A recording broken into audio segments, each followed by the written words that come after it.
Aujourd'hui, le Rwanda ne peut uyu pas se munsi u permettre de Rwanda faire rudashobora comme kwihishira au imbere président y'umukuru américain, w'igihugu cy'Amerika. au président américain. Aujourd'hui, pour nous, c'est simple. Et Uyu d'ailleurs, munsi hier, vous rero avez kuri suivi, twe il y a eu biroroshye ces kandi ejo communiqués namwe d'hier mwakurikiranye des ko groupes habayeho gusohora amatangazo yumvikanyweho n'itsinda ry'abafatanyabikorwa mpuzamahanga bose ari bo Leta Zunze Ubumwe za Amerika, Ubwongereza, Ubufaransa, cyane cyane basaba u Rwanda guhagarika ibyo bitero byose bakava ku butaka bwa Repubulika ya Demokarasi ya Kongo. et de se retirer du territoire de la République démocratique du Congo. Umuvugizi wa Repubulika ya Demokarasi ya Kongo Patrick Muyaya watangaje ko Repubulika ya Demokarasi ya Kongo igiye mu rugamba rwo kugaragariza isi mu rwego rwa diplomasi kugira ngo u Rwanda rufatirwe ibihano bituma rukura ingabo zarwo ku butaka bwa Repubulika ya Demokarasi ya Kongo. Turaje mu kanya gato, ntimujye kure ya Rwandanews TV.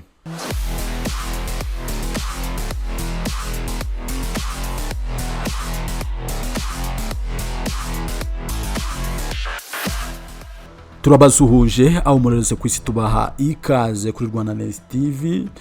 Ikiganiro Patrick Muyaya yatanze kuri televiziyo ya Repubulika ya Demokarasi ya Kongo mu kiganiro cyitwa Congolais Tellement kigaruka ku rugamba Repubulika ya Demokarasi ya Kongo igiye kurwana. Ni urugamba yise urwa diplomasi kugira ngo amahanga cyane cyane Leta Zunze Ubumwe za Amerika zahagarariye amasezerano Repubulika ya Demokarasi ya Kongo yasinyemo n'u Rwanda y'amahoro yasinywe ku itariki 4 z'ukwezi kwa 2025 ahagarariwe na Perezida Donald Trump. Kongo ikaba rero yizeye ko Amerika ishobora gufatira u Rwanda ibihano bituma u Rwanda ngo rukura ingabo zarwo ku butaka bwa Repubulika ya Demokarasi ya Kongo. Muri icyo kiganiro rero Patrick Muyaya yabaje ibibazo bitandukanye bijyanye nuko Uvira yafashwe, icyo Repubulika ya Demokarasi ya Kongo igiye gukora. Twabakuriyemo iby'ingenzi muri icyo kiganiro Patrick Muyaya yagiye agarukaho. Patrick Muyaya yatangiye agira ati: Ce soir, nous sommes encore malheureusement dans la difficulté de vous dire que plusieurs compatriotes kuva kuri uyu mugoroba biracyagoranye kubamenyesha ko hari benshi mu baturage bacu bapfuye, abandi benshi barakomereka, kuko muzi ko kuva mu cyumweru gishize dukurikije itangazo ry'igisirikare ibitero by'ibisasu byarashwe biturutse ku butaka bw'u Rwanda muri Bugarama, biraswa ku nyubako z'abasivile, ibitaro, ibigo nderabuzima, amazu yo guturamo. Ibyo bitero by'ubwiyahuzi, urugero harimo indege zitagira abapilote zitwa kamikaze, ni ukuvuga indege zitagira abapilote zica abaturage nta kurobanura. Kandi muzi ko muri rusange ku ngabo zacu muri Repubulika ya Demokarasi ya Kongo mu mategeko agenga imikorere y'igisirikare twita ku bintu byinshi, by'umwihariko kuba ari ku butaka bwacu neza neza aho ubwicanyi bubera kandi abo duhuje igihugu ari bo bapfa cyangwa bagakomereka.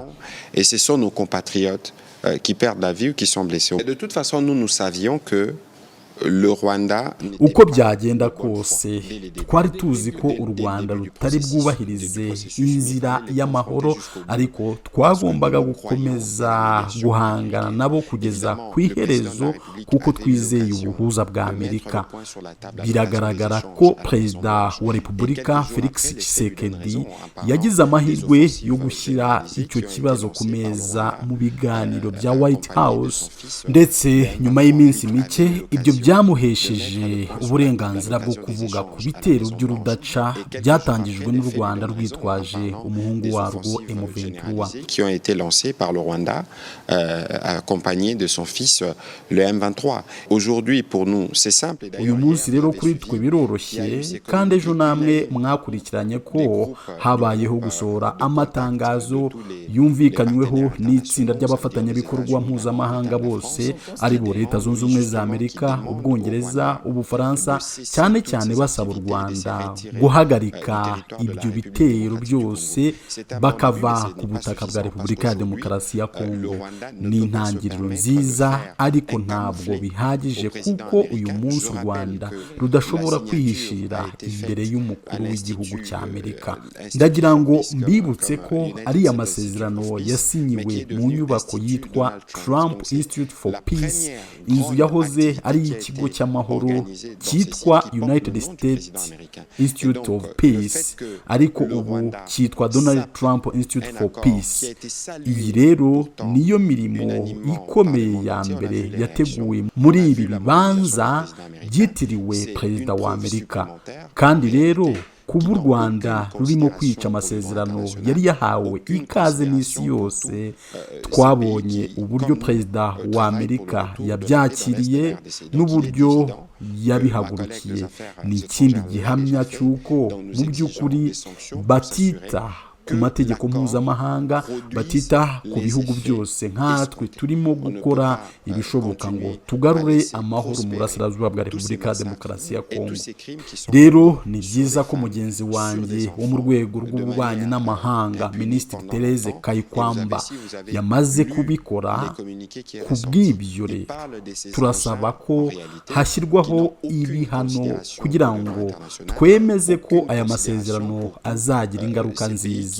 Ntidushobora gukomeza kurebera ubwicanyi bwose n'ibyaha byose byibasira abagore n'abana maze ntibihanirwe bigakomeza igihe kirekire. Kandi niba mwarasomye itangazo ryasohotse rivuga kuri izi mashini z'ubwiyahuzi zica, izi drone zoherezwa zikitura ku basivile n'iterabwoba rikorwa. Bityo rero tuzakora ibishoboka byose kugira ngo mu rwego rw'ibikorwa byacu bya diplomasi dutangaze ubutumwa bugamije kwemeza ko abategetsi b'Abanyamerika ari bo bashinzwe amasezerano bashobora gukoresha ingufu zabo n'ibindi bikoresho bya diplomasi kugira ngo bategeke u Rwanda kuva ku butaka bwa Kongo. Leur influence et d'autres outils diplomatiques pour contraindre le Rwanda à quitter le sol congolais. Uwo ni Patrick Muyaya, umuvugizi wa guverinoma ya Repubulika ya Demokarasi ya Kongo.